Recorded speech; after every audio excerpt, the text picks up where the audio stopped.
Salve, perkenalkan kami dari kelompok 2 yang beranggotakan saya Peter Boy Gonzaga. Saya Patricia Natasha. Saya Rita. Saya Leha. Baik, di sini kami akan menjelaskan atau menceritakan sejarah asal-usul gereja Stella Maris Siantan. Pada tahun 1967, Gereja Stella Maris di Siantan mengalami pertumbuhan yang sangat pesat dengan banyaknya orang yang dibaptis. Di waktu itu, mayoritas orang yang dibaptis adalah warga Tionghoa. Sejarah Gereja Katolik di Siantan tidak bisa dipisahkan dari sejarah kedatangan masyarakat Tionghoa di wilayah tersebut. Awalnya, suku Hokkien datang pada abad ke-9 Masehi, diikuti oleh suku Hakka dan Taozu. Mereka datang ke Kalimantan Barat untuk bekerja sebagai penambang emas dan berkebun. Seiring berjalannya waktu, jumlah umat Katolik di paroki Stella Maris terus bertambah dan gereja mulai dibangun pada tahun 1955. Gereja ini didirikan atas sumbangan dari keluarga Tionghoa, yaitu Andreas Liao Tezin, para pastor dari Ordo OFM Cup dan kemudian Kongregasi MSC telah melayani umat di gereja ini sejak awal berdirinya. Pembangunan gereja Stella Maris Siantan dilakukan dengan swadaya dari umat dan gereja tersebut telah selesai dibangun pada tahun 1960. Gereja ini menjadi simbol kehadiran umat Katolik di Siantan dan tempat untuk menjalankan ibadah. Kegiatan peribadatan awalnya dilakukan di sekolah Ishoisen karena belum ada gereja yang khusus. Sekolah ini terletak di dekat gereja dan menjadi tempat ibadah sementara. Seiring berjalannya waktu, gereja Stella Maris semakin dikenal dan banyak umat non-Tionghoa yang aktif di gereja ini. Umat Katolik di Siantan pada awalnya didominasi oleh warga Tionghoa, terutama suku Hakka.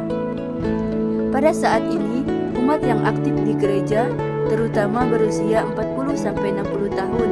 Namun, seiring berjalannya waktu, banyak kaum muda Tionghoa mulai aktif di kegiatan gereja.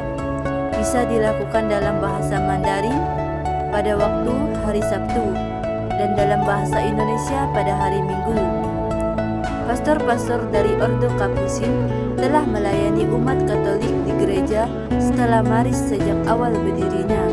Pastor Sinfu, Pastor Modestus atau Pastor Adelhelmus adalah dua pastor yang sangat dihormati dan dikenal oleh umat di Siantan.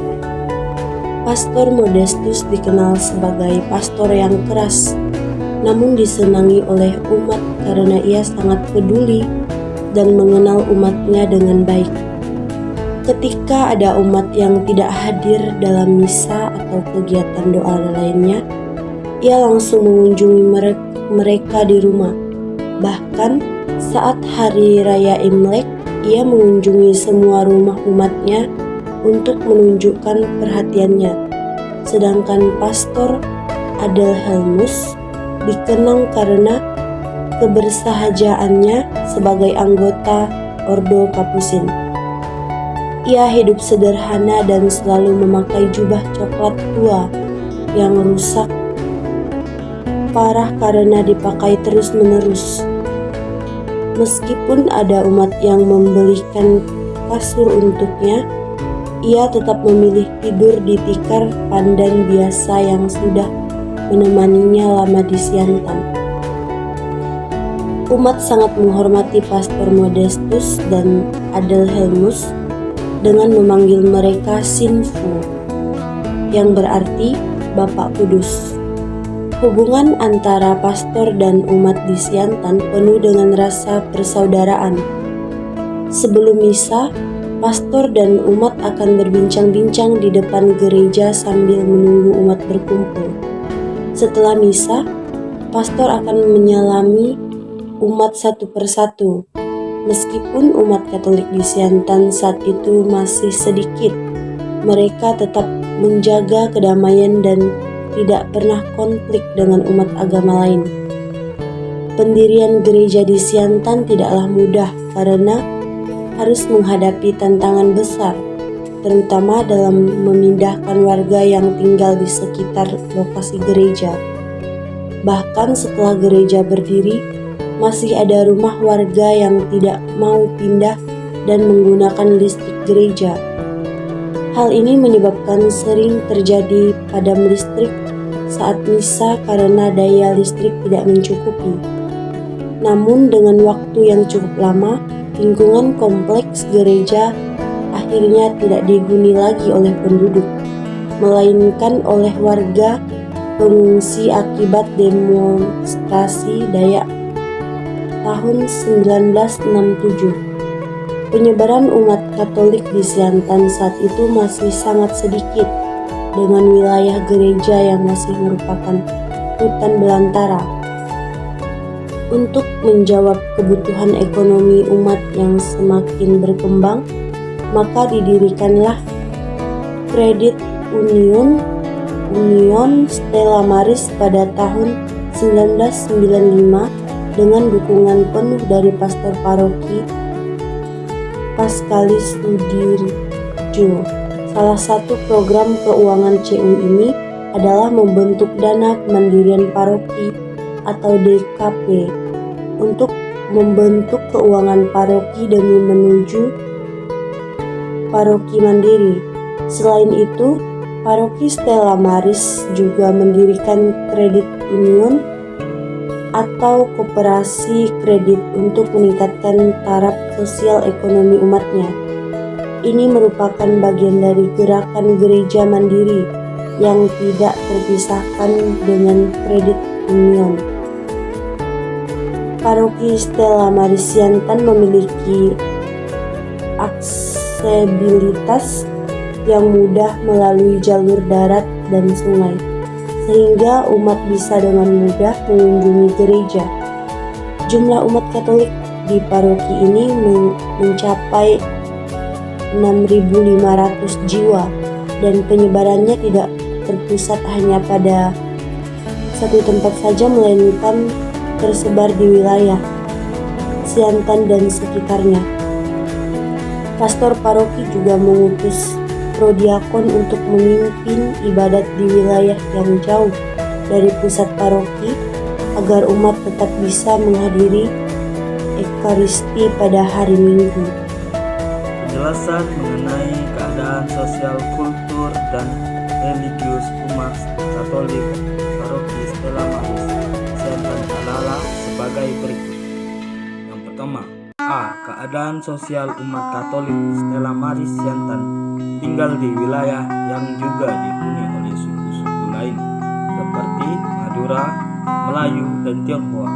Meskipun agama dan suku berbeda, hal ini tidak menghalangi mereka untuk berinteraksi dan menjalankan kehidupan beragama bersama. Contohnya, meskipun suku Madura dan Melayu umumnya beragama Islam, serta suku Tionghoa memiliki agama yang beragam seperti Konghucu dan Kristen, namun umat Katolik Paroki Stella Maris Siantan tetap dapat hidup damai beribadah bersama. Yang B, keadaan kultur umat Katolik Paroki Stella Maris memiliki keragaman budaya dan domisili suku, namun juga berdiri suku-suku lain seperti Tionghoa, Batak, Jawa, dan Flores. Contoh, meskipun memiliki latar belakang budaya yang berbeda, umat Katolik Paroki Stella Maris Siantan tetap saling memperkaya dan hidup dalam kerukunan. Sejarah Gereja Stella Maris Siantan. Gereja Stella Maris di Siantan didirikan pada tahun 1955 dengan pembaptisan pertama pada tahun 1967. Gereja ini dibangun di atas tanah sumbangan dari Andreas Leotijin. Pastor pertama yang mengorganisir umat dan membangun gereja adalah Pastor Modestus OFM dari tahun 1955 hingga 1967. Jumlah umat awalnya 781 jiwa, terdiri dari 226 umat pribumi dan 555 umat non-pribumi. Para tokoh umat dan petugas terlibat dalam pembangunan paroki. Paroki Stella Maris Siantan merupakan paroki Katolik Roma di bawah Keuskupan Agung Pontianak. Umatnya terutama terdiri dari warga Tionghoa yang telah tinggal di Siantan sejak tahun 1940-an. Gereja ini didirikan sebagai stasi Bintang Timur sebelum menjadi paroki.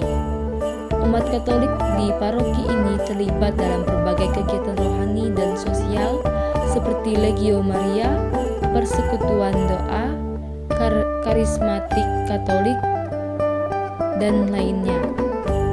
Visi paroki Stella Maris Siantan adalah menjadi persekutuan umat Allah yang multi-etnik, kompak, dan mandiri berdasarkan kasih persaudaraan. Misi paroki meliputi menjalin kekompakan umat, mewujudkan persatuan, pelayanan, pewartaan, kebangkitan, dan kesaksian dalam kasih persaudaraan. Paroki juga berupaya memperdayakan umat agar mandiri dalam iman, tenaga, sarana, dan finansial, serta mengajak umat melakukan tindakan nyata untuk pelestarian lingkungan hidup. Umat Katolik paroki Stella Maris Siantan umumnya berada pada kelas menengah ke bawah secara ekonomi. Mereka bekerja sebagai buruh pabrik, PNS, guru, pedagang, dan lainnya. Paroki berupaya agar umat mandiri dalam iman, tenaga, sarana, dan finansial. Selain itu, paroki juga mengajak umat untuk peduli terhadap lingkungan hidup dan melakukan tindakan nyata untuk pelestariannya. Penyebaran umat paroki ini meliputi wilayah Pontianak Utara, dengan beberapa wilayah pelayanan yang jauh dari pusat paroki. Paroki Stella Maris Siantan memiliki visi dan misi yang bertujuan untuk membentuk umat yang kompak, mandiri, dan berperan aktif dalam kehidupan gereja dan masyarakat. Melalui berbagai kegiatan rohani dan sosial, paroki berupaya mewujudkan visi dan misinya untuk membangun persekutuan umat yang beragam, etik, dan mandiri dalam iman serta kehidupan sehari-hari. Pesan yang disampaikan dalam teks tersebut adalah tentang 5 tugas gereja Katolik paroki Stella Maris Siantan, yaitu persatuan, pelayanan, pewartaan, kebangkitan, dan kesaksian dalam konteks persaudaraan. Teks tersebut menjelaskan bahwa umat Katolik paroki Stella Maris Siantan harus mewujudkan tugas mereka melalui berbagai kegiatan rohani dan sosial kemasyarakatan, baik di dalam gereja maupun di luar gereja, terutama dalam membantu mereka yang miskin dan tertindas. Salah satu aspek penting yang dijelaskan dalam teks adalah tentang pentingnya pelayanan dalam membentuk dan membangun komunitas iman yang menyeluruh. Hal ini melibatkan kegiatan yang menghimpun dan mempersatukan umat agar hidup dalam persekutuan dan persaudaraan dalam iman kepada Yesus Kristus. Selain itu, teks juga menyoroti pentingnya liturgi dan perayaan sakramen dalam mengungkapkan iman umat serta merespon karya keselamatan Allah melalui syukur, pujian, dan doa.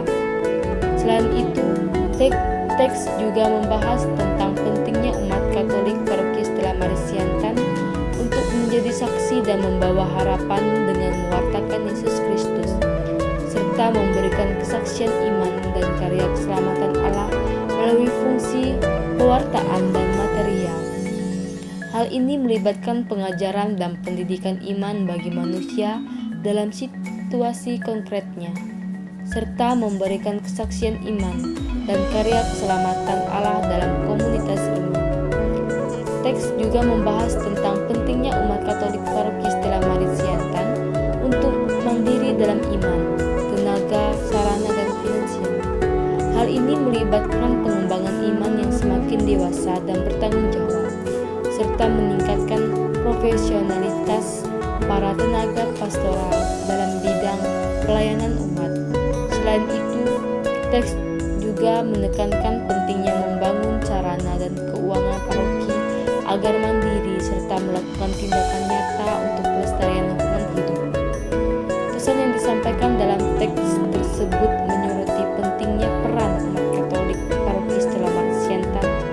dalam mewujudkan tugas-tugas gereja, baik dalam konteks rohani maupun sosial. Dengan memahami dan mengimplementasikan 5 tugas utama gereja tersebut, umat dapat memperkuat iman mereka, membangun komunitas iman yang kokoh, dan memberikan kesaksian yang nyata dalam kehidupan sehari-hari.